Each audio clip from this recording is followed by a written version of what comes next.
Hey guys, it's Ashley with 3R Sales and Service. Today we're taking a look at the Pressure Pro 3500 PSI 8 gallon a minute cold water skid.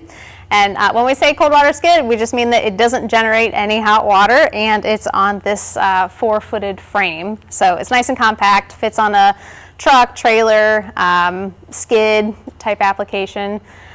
These particular ones come with the fuel tank, which is a 6-gallon fuel tank, a 50-foot of the high pressure hose, the battery and the battery box.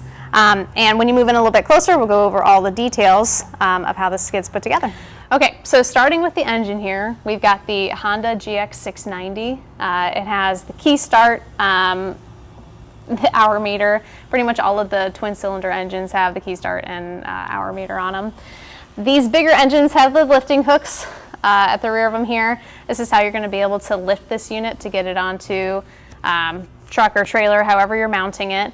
This does weigh over 250 pounds, probably closer to 275. This one has an aftermarket muffler on there, and then once we're moving further down, there's both an oil drain hose for the engine and for the pump. So the engine's going to be on this side here. This one has the big T-Series general pump on it. You can see, I mean, this is a pretty significant, it's a big pump that they put on these things. So it's belt driven, so it's going to run at a lower RPM. The belt drives run off of a tank a little bit easier. This one's already plumbed to run off of a tank. It's got the 1-inch hose barb fitting at the bottom. So when it comes with a hose barb fitting, it does not have a filter on it, and you have to put that tank filter between your water tank and your pressure washer at some point in that line. This has the VRT3 unloader valve on it. It is adjustable. This longer hose here is your cool bypass hose. So Pressure Pro already sets you up with, this is somewhere between 8 and 10 feet of hose to go back to your water tank. So all you have to do is just hook that up to your water tank and you're all set. All of the Pressure Pro units have this quick disconnect plug on the end. You can switch this out and put a quick connect socket on there if you want to. It's just a matter of preference. Whenever we hook them up to our hose reels, we don't use any quick connects at all. We just use that straight line directly from the whip hose to the hose reel.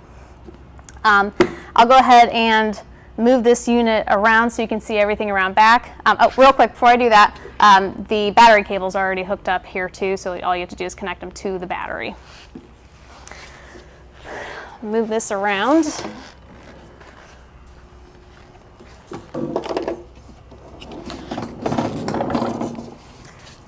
So from this side, you can see the battery that it comes with, 50-foot of hose. This box right here is the belt guard, made out of aluminum, covers the pulleys and the belts. Inside the packet that comes with it, it's got the owner's manual for the pressure washer and for the engine. The chemical injector kit has quick connects already on it, so you can just plug that right in wherever. And then there's some extra O-rings that come along with it. So this is a pretty complete setup. The gun wand assembly has the big giant trigger gun on it, and then again with the quick connect that's on the end. You can change this out and put a plug in there, or you can use the socket end. But otherwise, Pressure Pro puts it together so everything quick disconnects easily, or it's mostly ready to be set up to hook up to a tank. This is one of our most common washers, so we use this setup all the time. All right, if you have any questions, just give us a call.